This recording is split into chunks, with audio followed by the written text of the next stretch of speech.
By the way, I want to start by giving you the floor.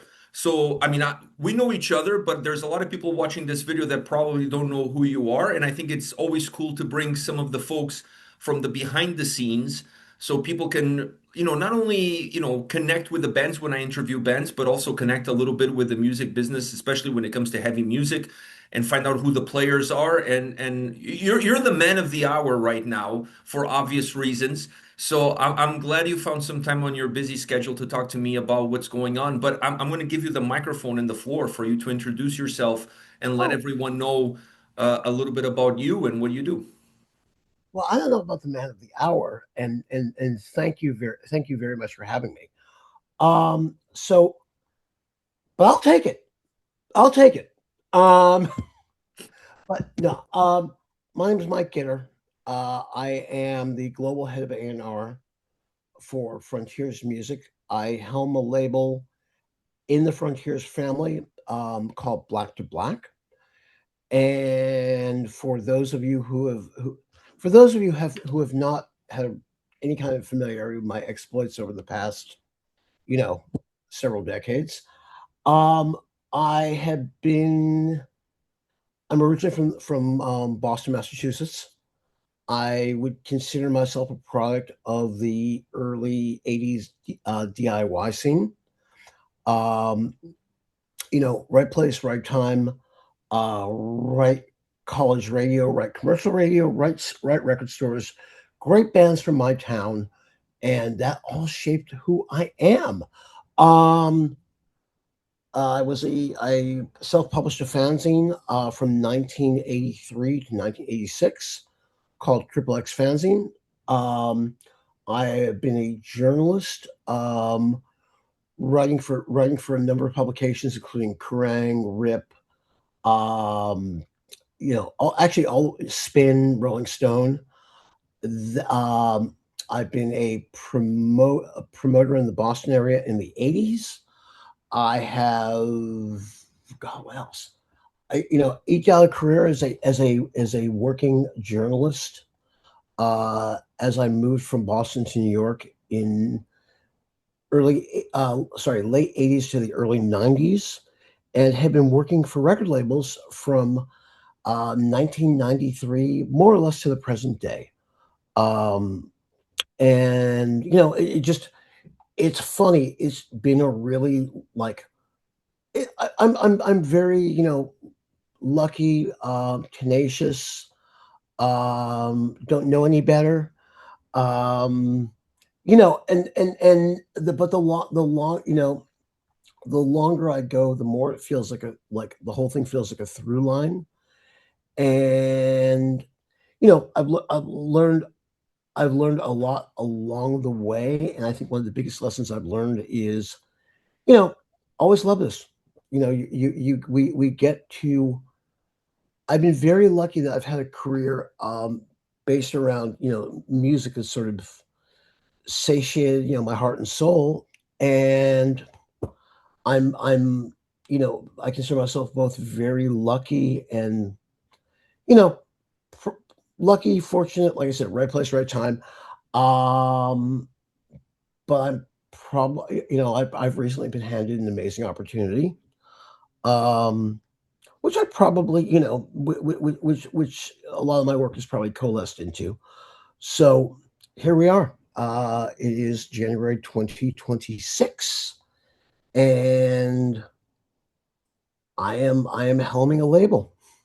Yeah, and so let's dive into that because first of all, I want to mention to the young folks watching this, uh, he's the man responsible for signing Lorna Shore. So I just want to let the young kids in Oh, on the yard give you that prop. well, thank you. I mean, if you want the highlights, I can give them to you. Um, I mean, going back from when I was in Atlantic, uh, I the first band I ever signed was a band from Washington D.C. called Jawbox, who were more sort of like a you know more of like an original OG post hardcore band. Um, and the main driving force behind that band is a guy named Jay Robbins, who is still. active today, still makes amazing records, and actually Jawbox still does the occasional festival or, tour, or very short tour. Um, I also signed a band called Bad Religion. Having Tiny little band. well, to me, Bad Religion for many reasons was the prime mover in rejuvenating, punk rock and Um, basically like a third generation of punk in LA, and consequently worldwide. Um, Let me see. I over the, some of the other highlights. I signed a band called Civ, which is basically an extension of Gorilla Biscuits. Worked with the likes of Clutch, worked with Testament. Um, Let me see. Then ended up, closing out that chapter, going to Roadrunner, where I worked for 12 years. Um, Signed a band called Killswitch Engage, another and small band. another band that But here's the thing. To me, and this is where I go to through lines and core values. Those were when I first signed that band. Those were four guys tangentially connected to the hardcore scene, um, practicing in the guitar player's bedroom, and really without pretense, and just like with that sort of you know blunt, there were no, I don't believe when they started there were real career objectives. Um, they but the music was absolutely transcendent. While at let me see, while at Roadrunner, I'm trying to think some of the other highlights. Um, Megadeth, um, Cradle of Filth, a little band called Opeth. Um, did a record with the Misfits. Um, had found, bumped into this band called Dragon Force, which was completely like unexpected. Um, and again, I love the notion of things that are just outliers and just weird things that advance you know metal or extreme music that you don't see coming. Um, and so and I think like, Dragon Force is a prime example of that. But also, onto my next, the next company I worked at, which was Century Media, having signed Lorna Shore, I don't think anybody anticipated that, going to the, you know, becoming the band they are now. Um, and again, as far as I'm concerned, that's an extreme metal band. And I think part of the reason I fell in love with them to begin with was, there were symphonic element. Not only were there, bits of deathcore and bits of like, extreme metal in general, but there were black metal elements. There were symphonic elements. It was all ambition, and all ambition and just as much talent. And they put it together in a way that nobody had before. And I think it's struck a chord. It's made them, I think, really, it's made them a very important band, in our scene now. But at Century Media, it's funny. Like I had been around the Century Media camp probably since Robert Kampf established, really first established offices here in America. So I was always, they were always friends of mine. Um, but I think particularly over the last, 5 or 6 years, we were really able to do a lot of heavy lifting at that company. And I think we did something to me, which was, you know, take a very well established company and make it the most vital one out there. Um, and I think by having grabbing a band as unlikely, again, the unlikely suspect, a band like Sanguisugabogg, who are now probably one of the biggest American death metal bands, and they are completely like just sort of sidewise, by way of Mortician, by way of like all of their influences. Um, well, they're the primus of death metal, and they have their own spin on it. Um, things like that, or working, signing and working with Body Count. You know, having look for the first time in my career, having a band that wasn't just nominated for a Grammy, but won the damn thing. My Hmm. mom, my mom was very proud. Um, and I think, like I said, to me, the biggest accomplishment that was done over there was really, you know, building something that helping, with some amazing people. Particularly, Philip Schulte, who is no longer with the company, uh, as well. But like, I think we built really an incredible roster. I think if you kind of look at even some of the records that are still coming out now, you've got things like The Last Lorna, or um, the last, or the new Horticulture record. Horticulture being, which is a band I signed with Philip. Um, The that upcoming Getty album as well. well, I was about to talk about that. I mean, that's just like,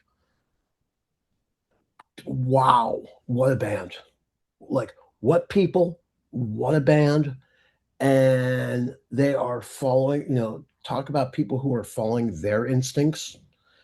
And I think, I'm excited, and it feels like it's being very well received. Um, I expect them to be, um, like a pretty major band in the coming years. Hmm. Uh, but there's also things like Hell Ripper that are still coming. Um, God, what else? I mean, there's. I'm trying to think. Stabbing, who are just a brutal death metal band from Houston, Texas, putting out a record within the next couple of weeks. Again, it was a great run there. Um, but it was again, companies change. The no company, no person, no artist should remain, running in the same place. I think that's the same with companies. And what Century Media is evolving into, which I think is a very strong company, regardless. Um, it it's a great company. It just may not be a great company for me at this point. Um, so consequently, see, now I'll just give you the now I'm going to give you the update. So a couple of years ago, I was approached by a couple of people at Frontiers, which is a company based in Naples, Italy. Italy. Yep. Yep, that's been around for 30 years. Um, Built a incredibly successful, self-sustaining business. You know, based on really based on like melodic rock and hard rock. Um, and in some ways, it's every bit as fiercely. Well, it's an independent company. It is owned by a guy. By the way, having the ability to call the guy and work on a very like work on that kind of basis is just incredibly refreshing. And I've I feel personally backed within that company because I am dealing with people, um, decision makers, smart people, passionate people. Um, there are conversations every day. There's thoughts about like, so okay. So I off when it was time to start thinking about making a move, I called them back and I said, what's up? And in the meantime, they had started what has become the Black to Black label. That's BLK, Roman numeral 2, BLK. Uh, and they had also signed Megadeth, and they had also signed Biohazard.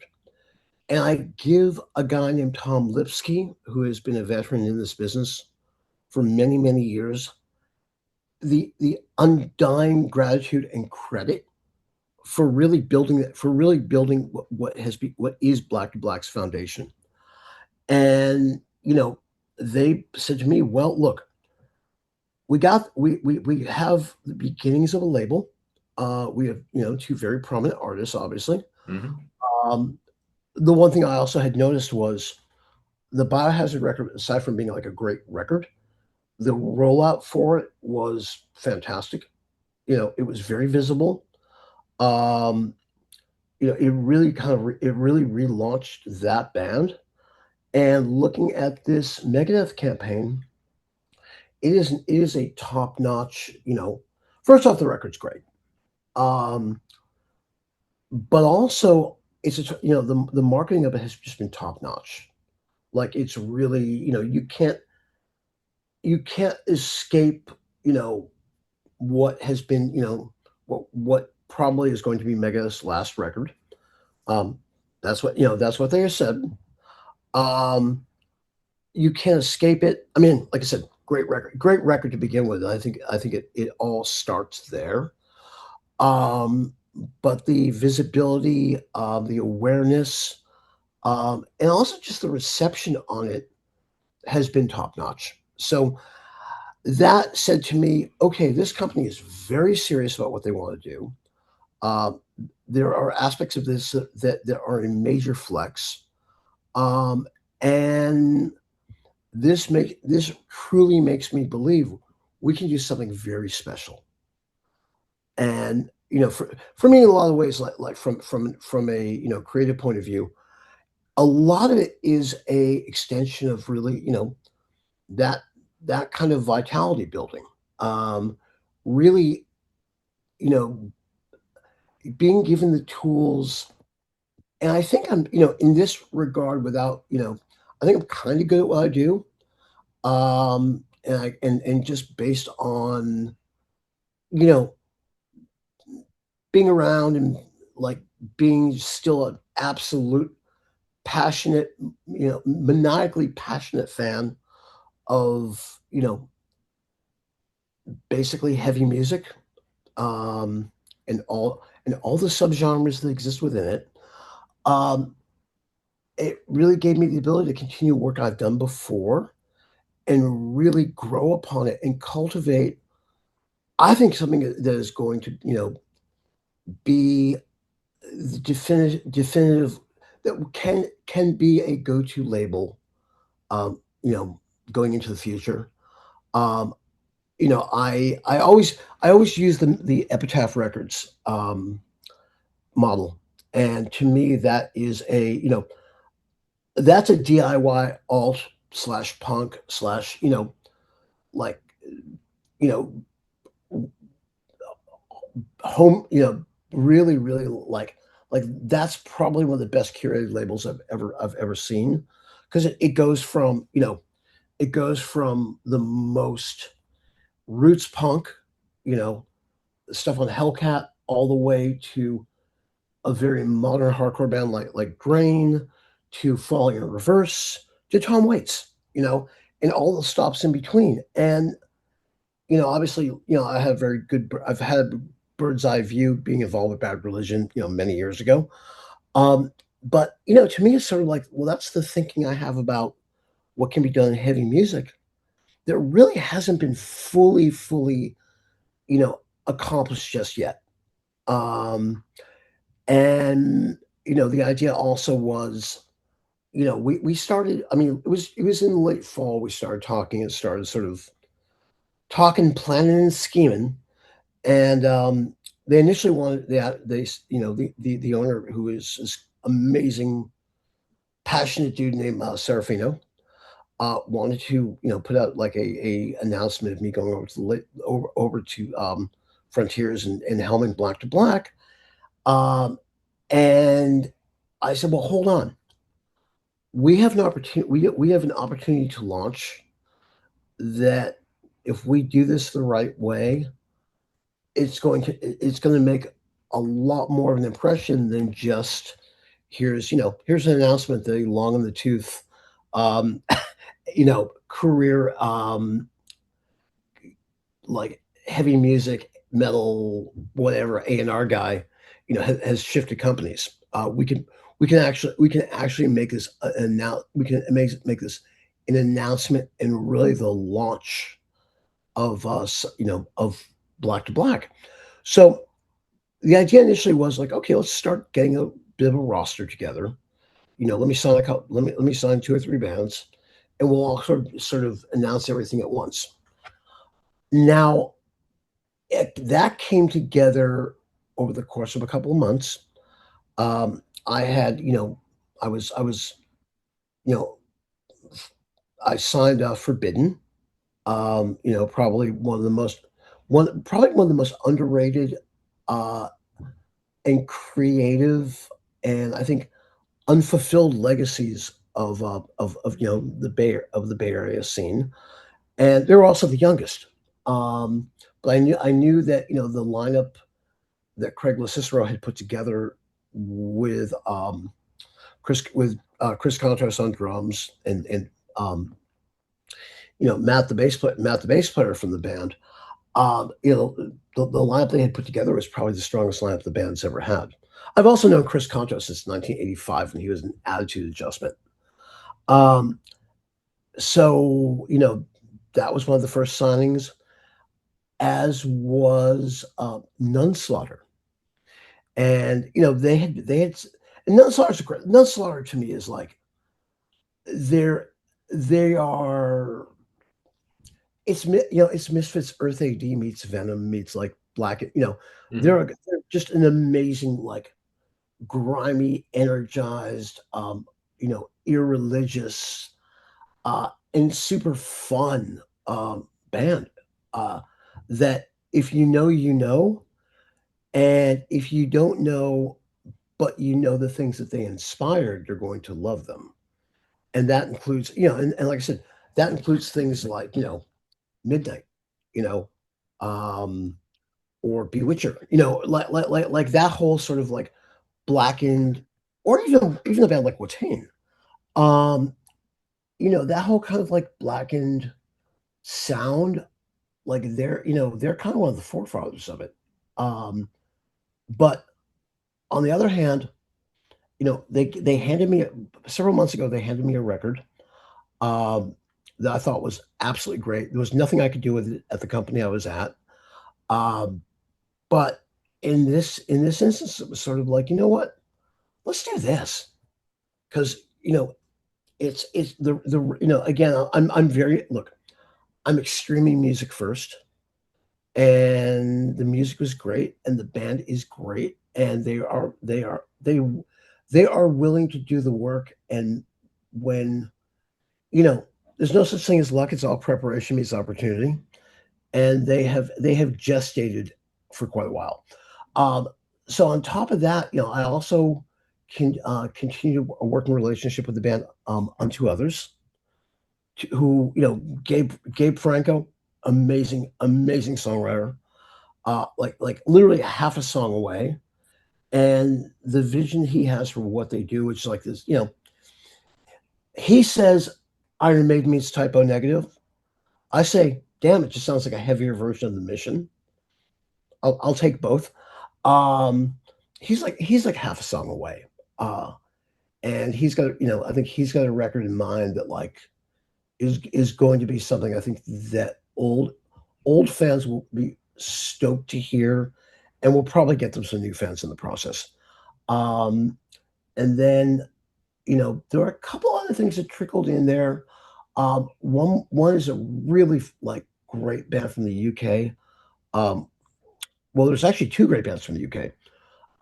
One is called Tropic Gold, and Tropic Gold is a band that sort of brings together, it's a very like expansive, interesting. I guess you could say there are elements of metalcore in it. You could definitely say that there's elements of you know, no, I wouldn't say, it's like indie and rock and screamo and metalcore, but put together in a really cool way. It's extremely modern band. There's also another band from the UK that I picked up called Tortured Demon, and that's a band I'd followed for like year or two. Um, didn't realize how young they were, but they sent me a record that they had been finishing up, and I was like, "Well, this is the best thing you've ever done. The songs and the songwriting here is fantastic." Um, and then I realized, oh my god, the oldest member of the band is 21. Wow. You know, yeah, the average age is around 20, and that was a band that started when members were were like 12 years. There were I want to say the singer was 12 and his brother, the drummer, were 13 when they started. And this is their third album. Um, like that's it. That band is fantastic. Um, there's a band from here called Thrown to Exile, which is helmed by a guy named Mario Rubio, who is one of the most driven and really like just lovable human beings I've ever met. Um, band has worked their ass off for quite some time, and they're one of those bands that's like they're just at On the that point. cusp. Yeah. They're just at the point, and you know Mario and I spoke a lot about it, and he's like, "Look, We are willing to put in the work to perfect what we're doing." I said, "Well, cool. You know what? If we can all do something here that's sensible, let's go for it."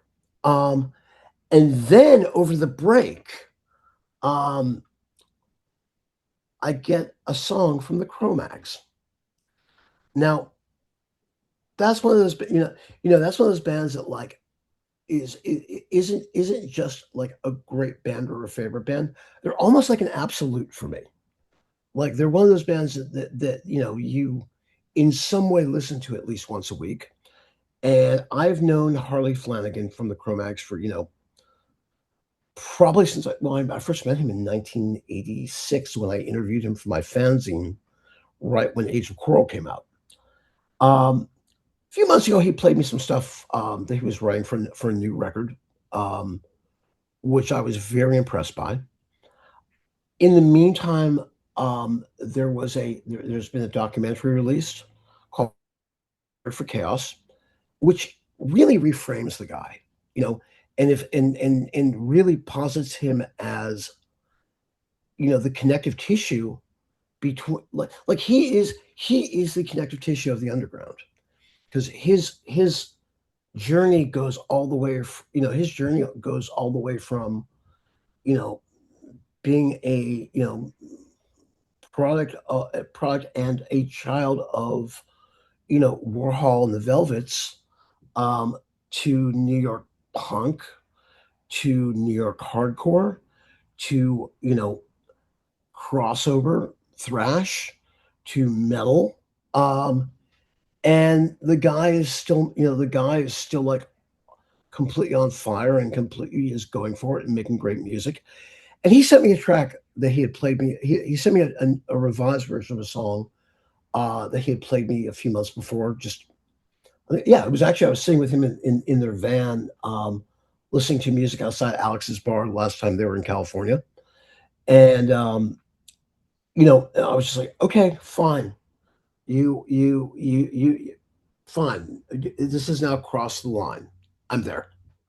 Um, so we have done a deal with the Cro-Mags. Um, there is going to be a 40th anniversary uh, sort of celebration of their Age of Coral album, which is a re-recording of it with helmed by Arthur Rizek, who has done work with Blood Incantation, um, Creator, Power Trip, super talented guy. Um, and the tracks I've already heard from that are it's basically what if you know the best wishes sounding band played those songs, and it's killer. And then there will be a new Chromax album in early 2027. And like I said, some of the material I've heard from it has been great. So I mean, that's something that's come together. There's a few other things that are out there, but I'm very excited kind of about where this is going. And it's one of those things that for me, once we put note out there that this was all happening, which was last Wednesday, the response was, for me personally, nothing short of humbling. Um, it was just one of those things where you just go like, okay, I guess I guess I've been doing the right thing all these years.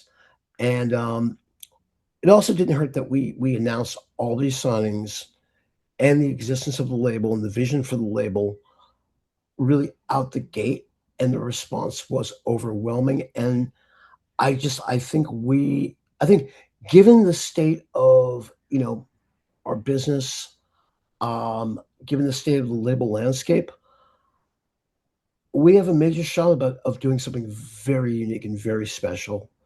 And so there was a friend of mine wrote me a message on Instagram last week, and he said to me, it was somebody who's like been in bands and somebody who has like a lot of history, and he goes, "This is the final metal label." I go, "I'll take it," but wow, and that's where you realize, like, with great power comes great responsibility. Thank you, Spider Man. But at the same time, it's like that's where you just go. The potential and possibility is immense. So it just for me, you know, it's a really great time in my life, personally, professionally, and I'm excited about where this is going to go. So let me tell you this. I'm gonna before I ask you the question, I gotta rewind a little bit. So Yeah, I've been familiar with Frontiers for since we started the channel. That's right. almost 10 years ago. And I remember covering a Seven Spires video on our channel. Sure. And one of the comments that I had, which I hope I didn't offend anybody, but one of the comments that I had is that how surprised I was that they were with that label because I always found Frontiers in general to be a boomer label because of the more rock, hard rock sound. So now fast forward to the announcement of Biohazard, which I'm a huge fan of Biohazard. Mhm, mhm, So fast forward to announcement of Biohazard. It's a band that impacted in my youth. So like, to me, those guys can do no wrong. When I see that they're being released under Black to Black, which is under Frontiers, my first thought was, I don't think that label has anybody at that time that can really put some street cred, for lack of a better term, into this new label. And my fear was this has potential to be like a Titanic mhm, disaster of epic proportions here, because that was not their path, that was not their history as far as a label is concerned. To have a band like Biohazard under mhm, their new label umbrella, Black to Black. Now, fast forward a few more months, because Biohazard's album came out last year, late last year. Forward a couple more months, and your announcement comes out, and I'm like, wow, this to me is the right move because if you're looking at street cred, here's the person that brings that street cred into that new label and allows that label to exist within Frontiers, but gives it its own autonomy to a certain degree, which in my opinion then is going to be super enticing for other bands who want to move away from some labels that, in my opinion, perhaps have grown too quick, too fast, and they've lost a little bit of the personal touch within them because of that growth. So I was super excited to see this announcement. Is my view on it, was that your view when they approached you? Not so specifically, because I didn't, obviously there were records that came out here and there. Um, I didn't know as much about the history of it. So when they first approached, I mean, I knew a couple people on the staff anyway. Um, but once I started kind of scratching the surface there, what I realized is you have a company from Naples, Italy, that has built a 3 decade. They're celebrating their 30th anniversary next month. Very successful business, based on music that they love. Now, I think the company itself is a unique pivot point now because there are there over the past few years they've brought in people who have you know a lot of experience, people who come from major people who some people who come from major backgrounds, some people who come from major independents. You have people at the label who were deep in marketing and deep in the marketing and digital departments at places like Warner's. Uh, the gentleman who was running Earache Records in the UK, not sort of the classic death metal, halcyon days, but like having serious success with sort of the roots rock era. Um, you know that's really one of the heads of the company. Um, people who've worked at Spine Farm. So it's certainly like there's some newish influences there, and there's a lot. Like I said, there's a lot of ingrained experience, and also just passion. Um, and that's from the top.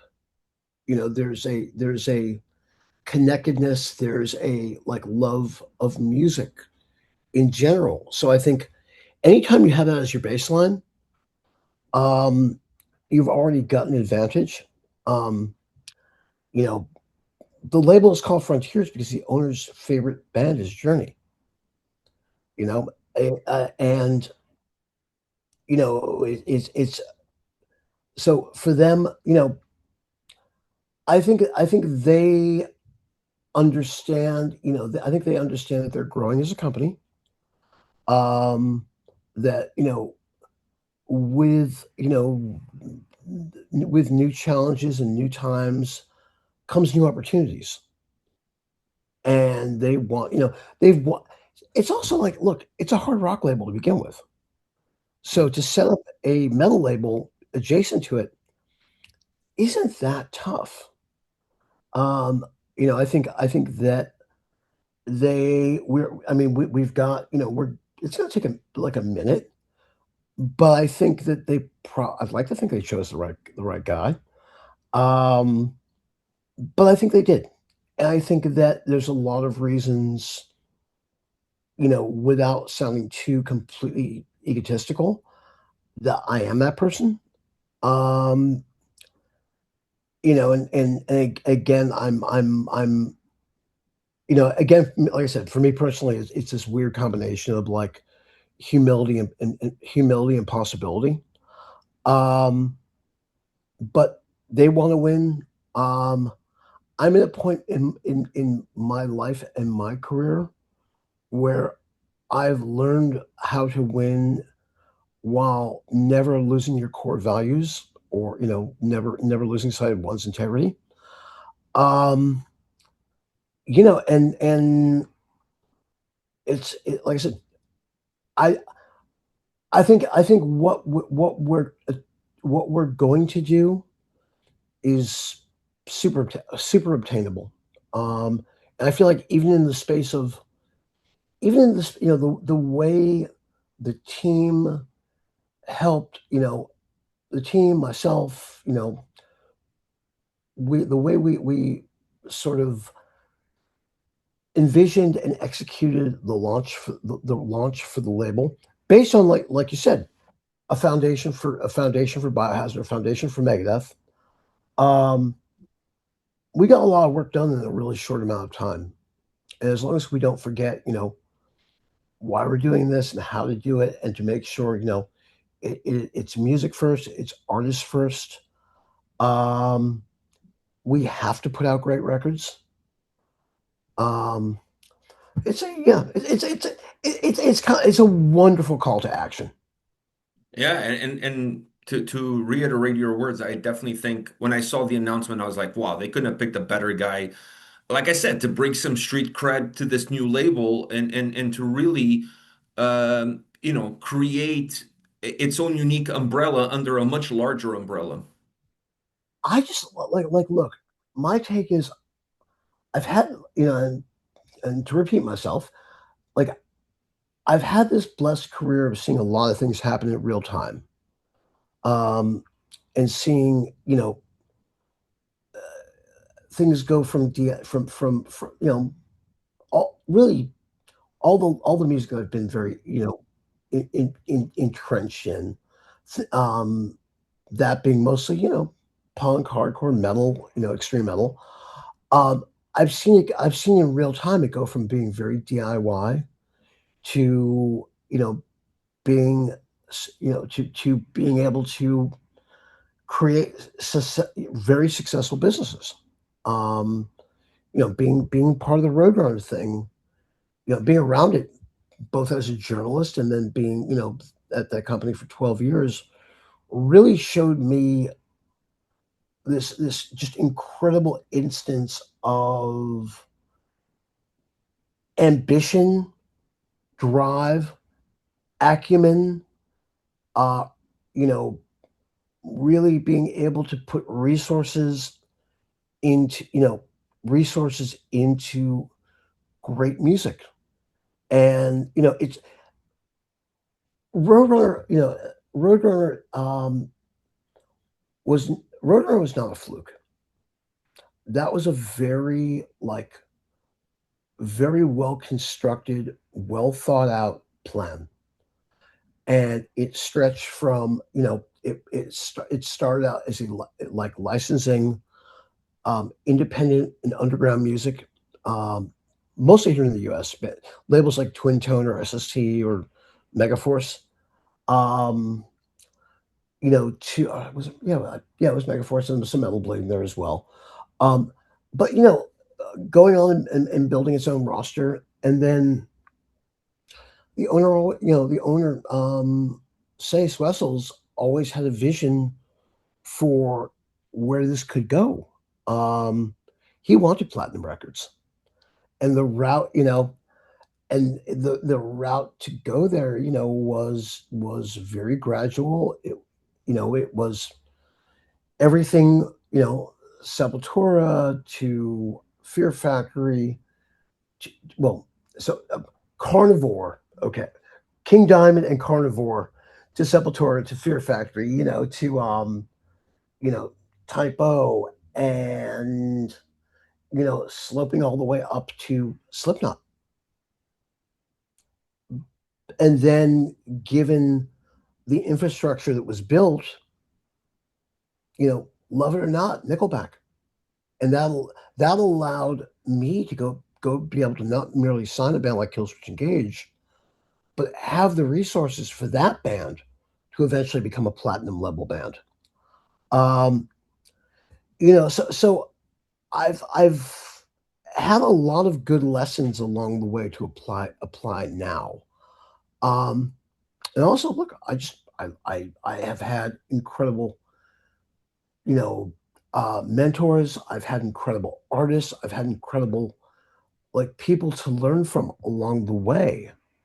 And I've also had the experience of making a lot of records. And the one great, the one great thing, somebody will say like, okay, what's the best thing about A&R? Um, and I've probably like A&R, I don't know, like around 125 records, something stupid like that. Um, maybe more. Um, no single A&R experience is the same, right? They're all studies in human interaction, like artistic vision and like creativity and really like how artists channel themselves, and everyone is different, every band is different, every person is different.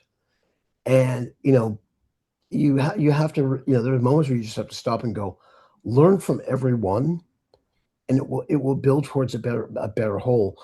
I still have moments where it's like I thought I saw everything, and now this, like there's so many like mini stories, both good and bad. Um, and I'm also still excited by it. I you know A lot of people, I'll frequently people will frequently say to me, "You go out to a lot of shows," and there's a couple of reasons why. One, it's what I've been doing since I was 13 years old, so it's natural, right? Get in too late, wake up too early. Okay. Cup number three.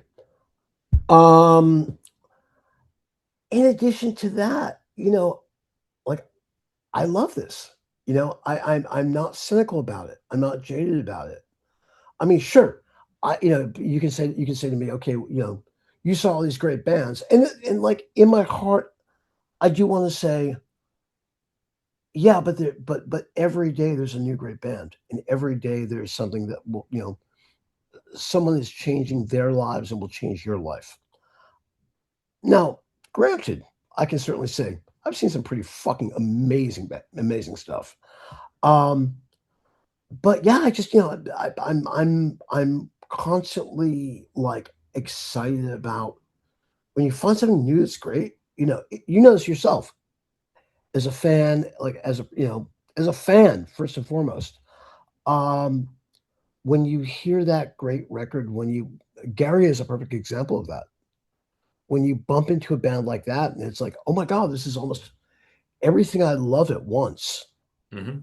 And then it's inspiring.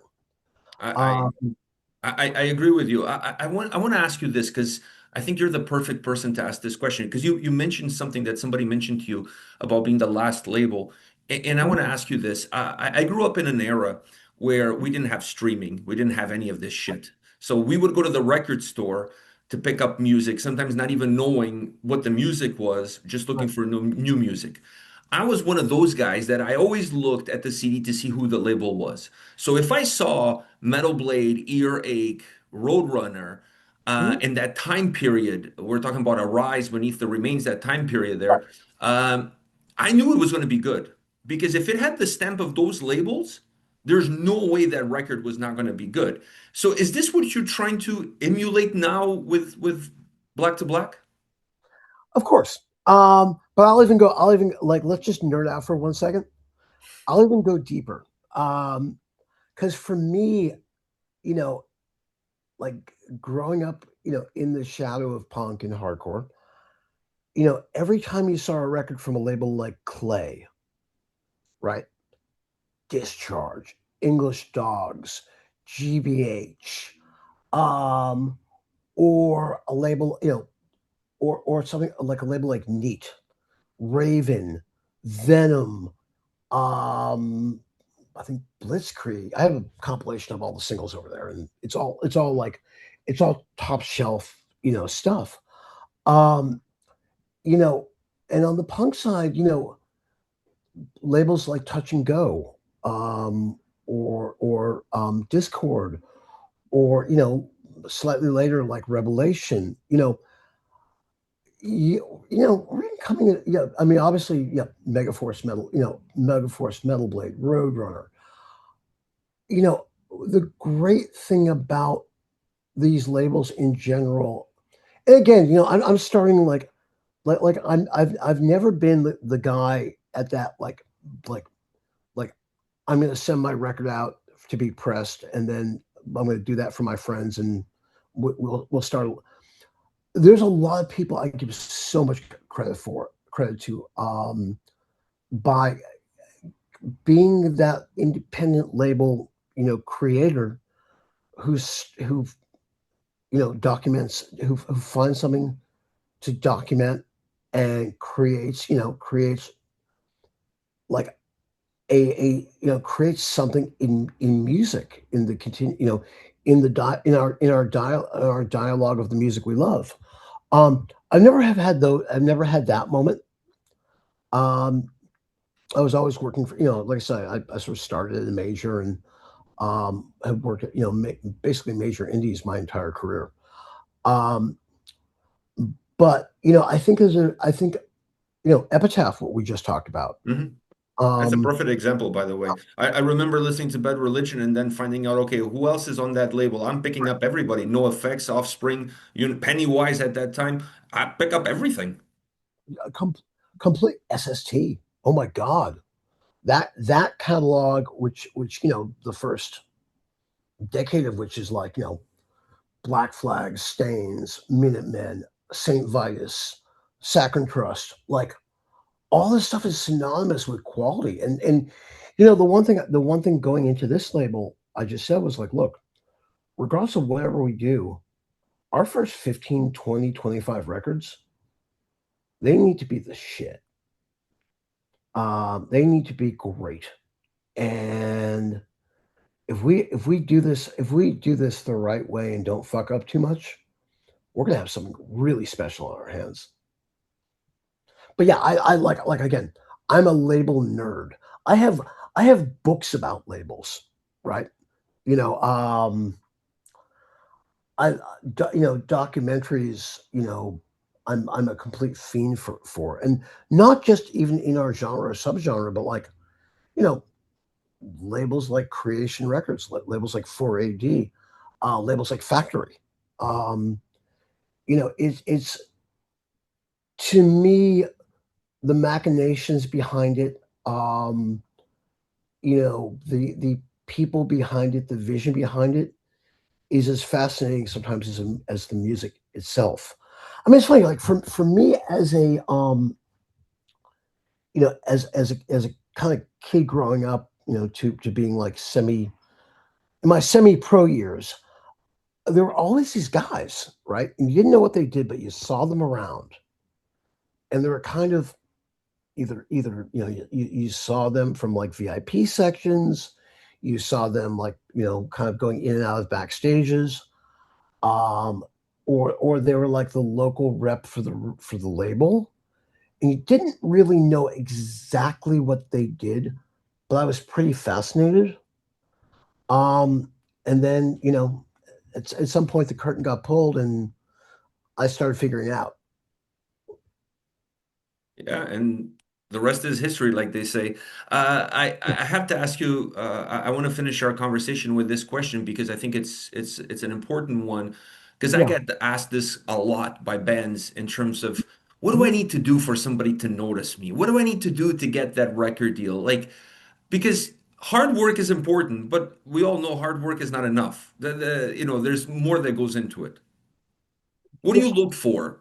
Like now that you're heading this label, what are you looking for from that band? And I'm not talking about bands that are already kind of semi-established, like an Yeah. Unto Others or whatnot. I'm talking Right. about bands that are looking at not releasing their first record, but really start to push their music into a more, for lack of a better term, a more mainstream label opportunity to distribute their stuff.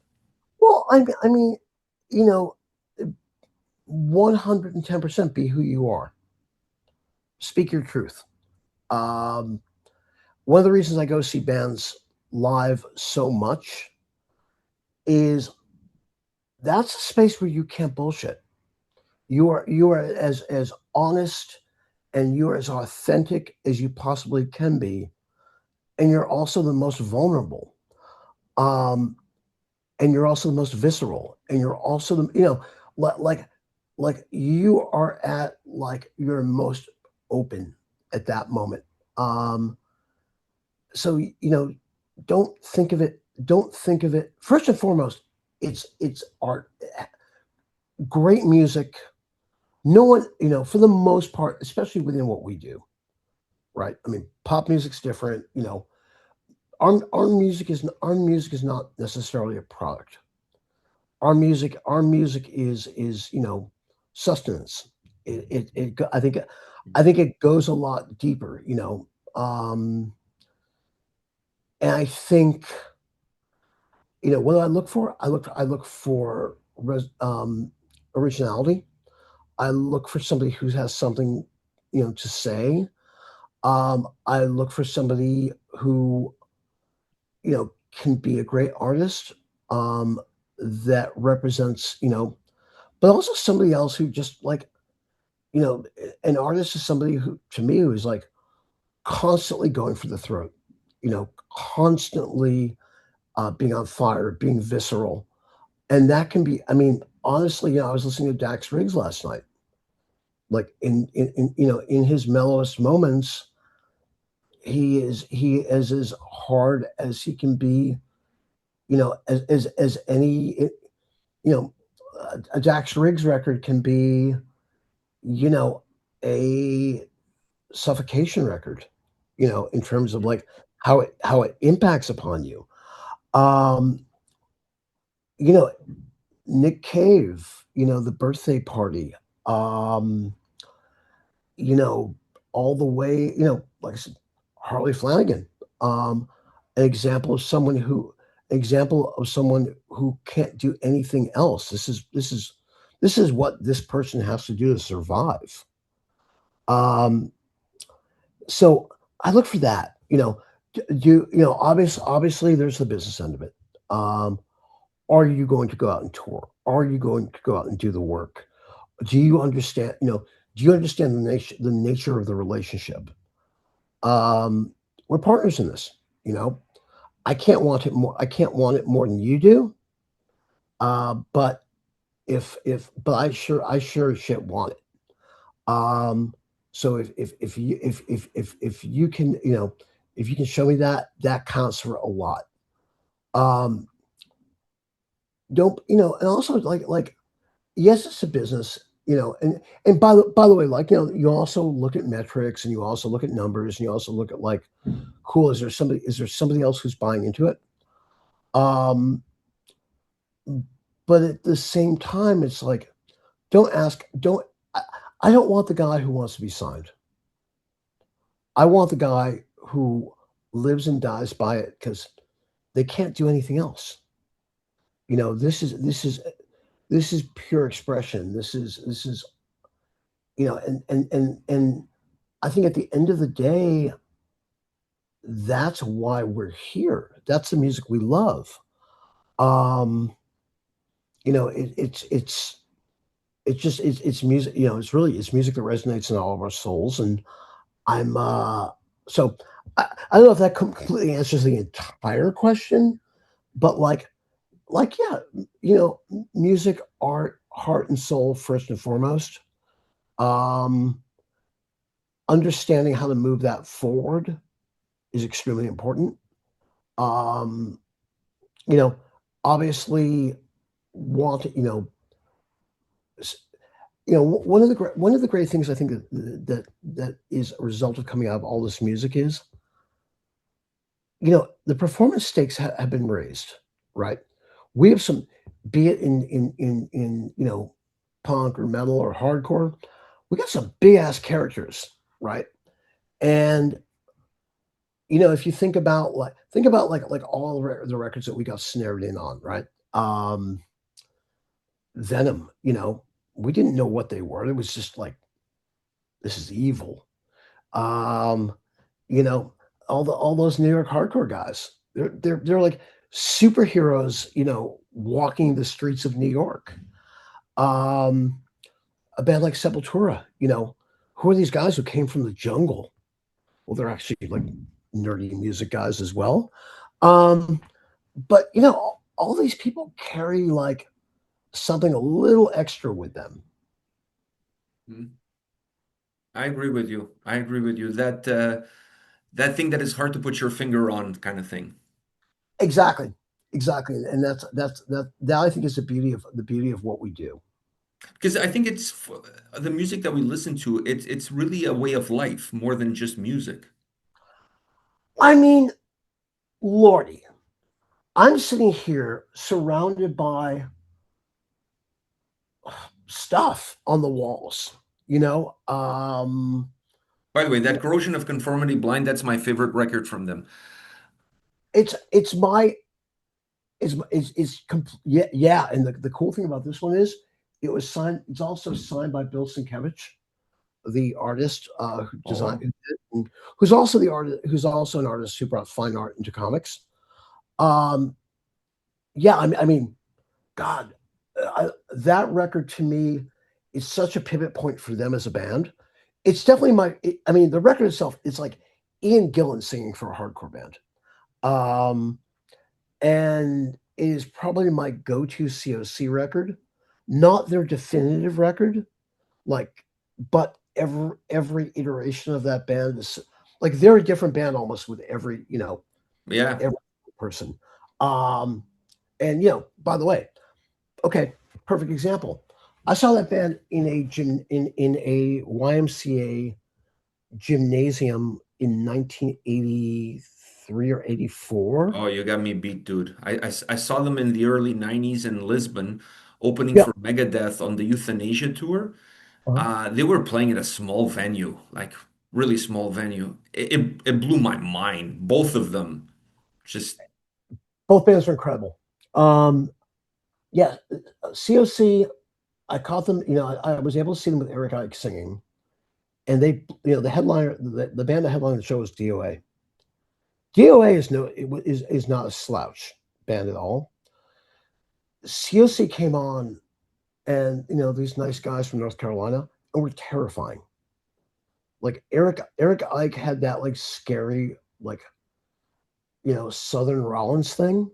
Um, Woody Weatherman, you know, hardcore's answer to Tony Iommi, Reed Mullen, bless his soul, one of my favorite drummers ever.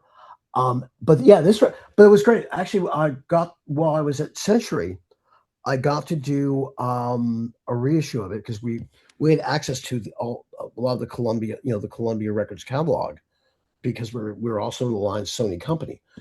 And when we were starting to do some reissues, I was like, wow, I would love to, get this record back out on vinyl and back out in the market. And um, I want to say it was like circa pandemic, so I had a little extra time on my hands. And because I have a very close relationship, friendship with that band, and I had all the demos and I had a lot of assets from it. They were like, look, you take it and go with it. And if you need us for interviews or whatever, we got you. And just bring it back to us and make sure we see it before you put it out. So we were able to I was able to put together sort of a special edition that had, all the demos involved. I was doing an oral history. I connected with the original graphic designer, a guy named Dave Bett, um, who not only connected me with Bill Sienkiewicz, um, who has done stuff, who had done like a ton of like really amazing stuff for Marvel, Electro Assassin, yeah, comic book nerd. Um, you know, Stray Toasters, which is like one of the most disturbing graphic novels ever. They connected me with Sienkiewicz for the oral history, but in turn also gave us all the sketches for the record, which are in the package. Um, it was a play like to me, that was such a fun project and such like a vindicating project. Um, so yeah, that's I love Blind. Um, COC is, by the way, COC is a rabbit hole we can go down for a few hours. Be careful. and on that note, I got to ask you this one final question. Am I going to see you? Because last year we met at Inferno. So are you heading there this year? I'm not sure. I would love to see you there. Great Well, lineup. And we need great people at the festival. we will. Oh, we'll talk about it. We'll talk about it after we're done here. Um, but that said, great festival. I've had great times at that festival. Um, and yeah, but we will see each other. We will see each other on many a field of rock in the coming Oh, months. I'm sure. I'm Yeah, sure. I'm sure. I'm sure we're going to cross paths a lot this year. We're both going yeah. to be very busy. You more than me. Mike, thank you very much for your time today, dude. It was an absolute pleasure. Once again, congratulations on the new gigs. Excited to see what you're going to have in store for all of us music lovers, especially heavy music lovers. Congratulations, man. I think this is going to be amazing. Thank you, my man. Thank you so much. Um, watch the space. I will. I will. Take care, man. Thanks.